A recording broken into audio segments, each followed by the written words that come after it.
Según una encuesta publicada por ERCON en septiembre, decía que la MUD llevaba una ventaja en Barinas con 48,3% frente a 48% del chavismo.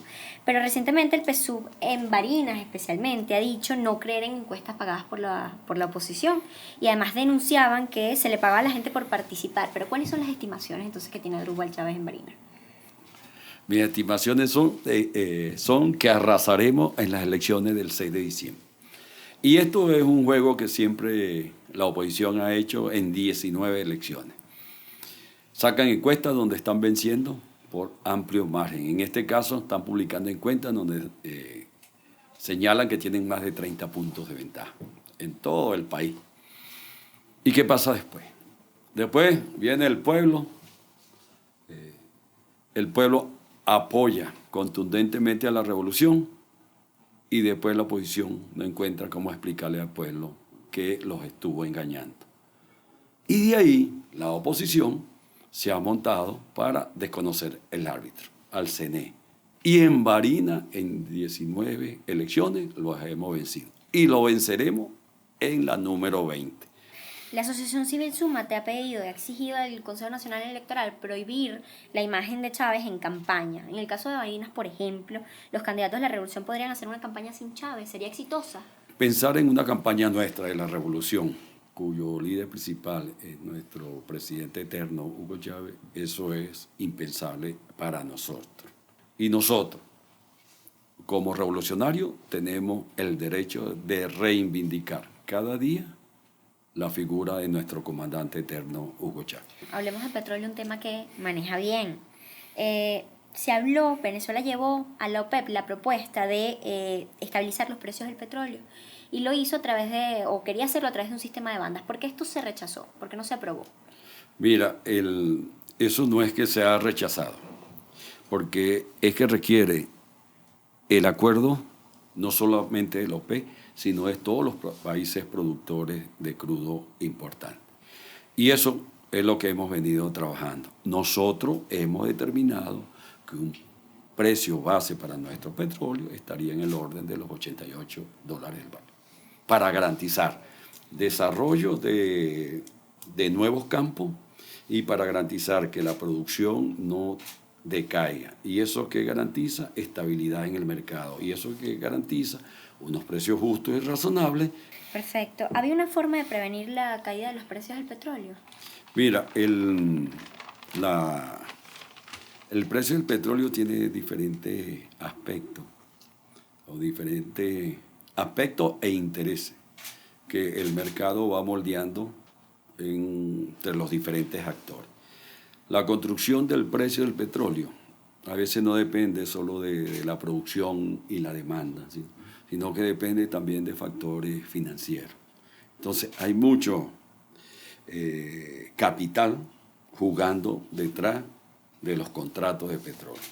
Y es uno de los aspectos que nosotros hemos estado alertando a los países productores de petróleo, que no dejemos que sean los mecanismos financieros que manipulen nuestro precio, sino que seamos nosotros como productores, dueños de ese recurso natural, los que tengamos también una influencia en la fijación de este precio como tal.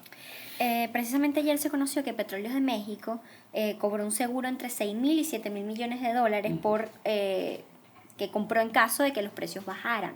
Era como una medida de un respaldo. ¿Por qué Venezuela no tomó una previsión similar? Sí, esos mecanismos de cobertura, que se llama así, unas coberturas que se hacen, depende también de las condiciones del mercado en donde tú estás colocando tus productos. Para nosotros, cuando hemos hecho esos ejercicios en el pasado, han sido muy costosos para la nación. Y la Cuarta República lo hacía. Pero nosotros hemos visto que esos mecanismos son a veces contraproducentes si se logra una estabilización de los precios del crudo. Uno de los temas que es una incógnita para muchos: ¿cuántos barriles de petróleo se envían diariamente a China por fondo chino, por el convenio? a través del fondo, bueno, ya tú sabes que yo no soy ministro ni vicepresidente de PDVSA. Hasta hace poco. Hasta hace poco, por todos los convenios, se enviaban algo un poquito más de 500.000 barriles día de petróleo. Y eso tiene su contraparte en que vino un financiamiento y ahora se va amortizando poco a poco. Yo creo que eso sigue así, porque son acuerdos financieros. Uno es de 10 años y los otros son a 3 años y se van renovando cada 3 años. ¿Y a cuánto lo compra China este año? ¿A precio viejo? ¿A precio petrolero? ¿A precio nuevo? Los contratos de suministro que tiene Petróleos de Venezuela se hacen a precios de mercado.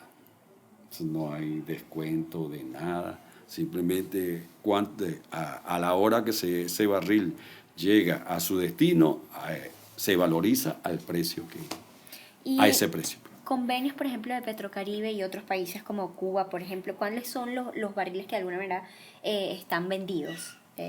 Todos están vendidos. Todos los barriles que se envían por los acuerdos de cooperación están vendidos y a precio internacional, al precio del mercado que se coloca. Ahora, en el caso de Petrocaribe, hay un mecanismo financiero que dependiendo del precio del petróleo se financian en términos de un 40, un 50%, un 30, 40, 50% de la factura, que se va a pagar, ¿verdad? En un acuerdo financiero que hay y que se pueda pagar en moneda o se puede pagar en suministro de bienes y servicios.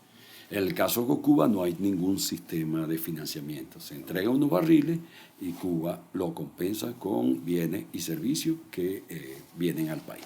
¿Cuánto cuesta para Venezuela producir un barril de petróleo?